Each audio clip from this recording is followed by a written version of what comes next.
ఓం శ్రీ సాయినాథాయ నమః. శ్రీ సాయి సచ్చరిత్రము 46వ అధ్యాయం. ఈ అధ్యాయంలో శ్యామ కాశీ గయా ప్రయాగ యాత్రలకు వెళ్ళుట, బాబా ఫోటో రూపమున అతని కంటే ముందే వెళ్ళుట గూర్చి చెప్పెదము. బాబా 2 మేకల పూర్వజన్మ వృత్తాంతమును జ్ఞప్తికి తెచ్చుట కూడా చెప్పుకొనెదము. ప్రస్తావన. ఓ సాయి, నీ పాదములు పవిత్రమైనవి. నిన్ను జ్ఞప్తి అందుంచుకొనుట మిగుల పావనము. కర్మబంధముల నుండి తప్పించు నీ దర్శనము కూడా మిక్కిలి పావనమైనది. ప్రస్తుతము నీ రూపము అగోచరమైనప్పటికీ భక్తులు నీ యందే నమ్మకముంచినచో వారు నీవు సమాధి చెందకముందు చేసిన లీలలను అనుభవించెదరు. నీవు కంటికి కనపడని చిత్రమైన దారముతో నీ భక్తులను దగ్గరగా నుండి కాక ఎంతో దూరము నుండి కానీ ఇచ్చెదవు. నీ దయగల తల్లి వలె కౌగలించుకొనెదవు. నీవెక్కడున్నావో నీ భక్తులకు తెలియదు. కానీ నీవు చతురతతో తీగలను లాగుటచే వారికి వెనుకనే నిలబడి తోడ్పడుచున్నావని తుట్టతుదకు గ్రహించెదరు. బుద్ధిమంతులు, జ్ఞానులు, పండితులు అహంకారముచే సంసారమనే గోతిలో పడెదరు. కానీ నీవు నీ శక్తి వలన నిరాడంబర భక్తులను రక్షించెదవు.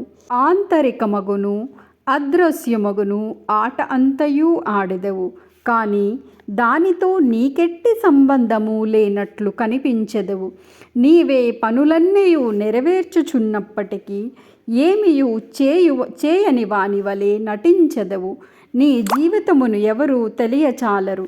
కాబట్టి మేము పాపముల నుండి విముక్తి పొందుట ఎట్లన శరీరమును, వాక్కును, మనస్సును నీ పాదములకు సమర్పించి నీ నామమునే జపించవలెను. నీ భక్తుల కోరికలను నీవు నెరవేర్చెదవు. ఎవరికైతే కోరికలు ఉండవో అట్టి వారికి నీవు బ్రహ్మానందమును ఇచ్చెదవు. నీ మధురమగు నామము జపించుటయే భక్తులకు సులభ సాధనము. ఈ సాధన వల్ల మన పాపములు, రజస్తమో గుణములు నిష్క్రమించును. సాత్విక గుణములు, ధార్మికత్వము ప్రాముఖ్యము వహించును. దీనితో నిత్యానిత్యములకు గల భేదము, నిర్వ్యామోహము, జ్ఞానము లభించును. మనమట్టి సమయమందు గురువునే అనగా ఆత్మనే అనుసంధానము చేసెదము. ఇది ఏ గురువునకు సర్వస్య శరణాగతి. దీనికి తప్పనిసరి ఒకే గుర్తు, మన మనస్సు నిశ్చలము, శాంతమున అగుట. ఈ శరణాగతి గొప్పతనము, భక్తి, జ్ఞానములు విశిష్టమైనవి. ఎందుకన శాంతి, అభిమాన రాహిత్యము, కీర్తి, తదుపరి మోక్షము ఒకటి వెనుక ఇంకొకటి వెన్నంటే వచ్చును. ఒకవేళ బాబా ఎవరైనా భక్తుని ఆమోదించినచో రాత్రింబవళ్ళు అతని చెంతనేయుండి ఇంటి వద్దను గాని దూరదేశమును గాని వానిని వెంబడించుచుండును. భక్తుడు తను ఇష్టము వచ్చిన చోటుకు పోనిమ్ము. బాబా అచటకు భక్తుని కంటే ముందుగా పోయి ఏదో ఒక ఊహించరాని రూపమున ఉండును. ఈ దిగువ కథ దీనికి ఉదాహరణము. గయా యాత్ర. బాబాతో పరిచయము కలిగిన కొన్నాళ్ళ తర్వాత కాకాసాహెబ్ తన పెద్ద కుమారుడు బాపు ఉపనయనము నాగపూర్లో చేయ నిశ్చయించెను. సుమారు అదే సమయమందు నానాసాహెబ్ చాందోద్కర్ తన పెద్ద కుమారుని వివాహము గ్వాలియర్లో చేయ నిశ్చయించుకొనెను. కాకాసాహెబ్, నానాసాహెబ్ చాందోద్కరులిద్దరును షిరిడీకి వచ్చి బాబాను ప్రేమతో ఆ శుభకార్యములకు ఆహ్వానించిరి. శ్యామను తన ప్రతినిధిగా తీసుకొని వెళ్ళుడని బాబా చెప్పెను. తామే స్వయముగా రావలసినదని బలవంత పెట్టగా బాబా వారికి శ్యామను తీసుకొని పోవలసినదనియు, కాశీ ప్రయాగ యాత్రలు ముగియసరికి నేను శ్యామ కంటే ముందుగానే గయలో కలుసుకునేదననియు చెప్పెను. ఈ మాటలు గుర్తుంచుకోవలెను. ఏలనన అవి బాబా సర్వవ్యాపి అని నిరూపించును. బాబా వద్ద సెలవు పుచ్చుకొని శ్యామ నాగపూరు, గ్వాలియరు పోవ నిశ్చయించెను. అచటి నుండి కాశీ, ప్రయాగ, గయా పోవలెననుకొనెను. అప్పా కోతే అతని వెంట పోవ నిశ్చయించెను. వారు ఇరువురు మొదట నాగపూర్లో జరుగు ఉపనయనమునకు పోయిరి. కాకాసాహెబ్ దీక్షిత్ శ్యామకు 200 రూపాయలు ఖర్చుల నిమిత్తము కానుకగా ఇచ్చెను. అచ్చట నుండి గ్వాలియర్ పెండ్లికి పోయిరి. అచ్చట నానాసాహెబ్ చాందోద్కర్ శ్యామకు 100 రూపాయలును అతని బంధువు జఠాన్ 100 రూపాయలను ఇచ్చిరి. అక్కడి నుండి శ్యామ కాశీకి వెళ్ళెను. అచ్చట జఠారు యొక్క అందమైన లక్ష్మీనారాయణ మందిరములో అతనికి గొప్ప సత్కారము జరిగెను. అచ్చటి నుండి శ్యామ అయోధ్యకు పోయెను. అచ్చట జఠారు మేనేజరు శ్రీరామ మందిరమును ఆహ్వానించి మర్యాద చేసెను. వారు అయోధ్యలో 21 రోజులు ఉండిరి. కాశీలో 2 మాసములుండిరి. అక్కడి నుంచి గయకు పోయిరి. రైలు బండిలో గయలో ప్లేగు కలదనియు కొంచెము చికాకు పడిరి. రాత్రి గయ స్టేషన్లో దిగి ధర్మశాలలో బస చేసిరి. ఉదయమే గయ పండా వచ్చి ఇట్లనెను, యాత్రికులందరూ బయలుదేరుచున్నారు, మీరు కూడా త్వరపడుడు. అచ్చట ప్లేగు కలదా అని శ్యామ ప్రశ్నించెను. లేదని పండా జవాబిచ్చెను. మీరే స్వయముగా వచ్చి చూసుకొనుడు అనెను. అప్పుడు వారు అతని వెంట వెళ్ళి పండా ఇంటిలో దిగిరి. ఆ ఇల్లు చాలా పెద్దది. పండా ఇచ్చిన బస శ్యామకు చాలా సంతృష్టి చెందెను. అచ్చట గల బాబా యొక్క అందమైన పెద్ద పటము అతనికి అన్నింటికంటే ఎక్కువ ప్రీతిని కలుగు చేసెను.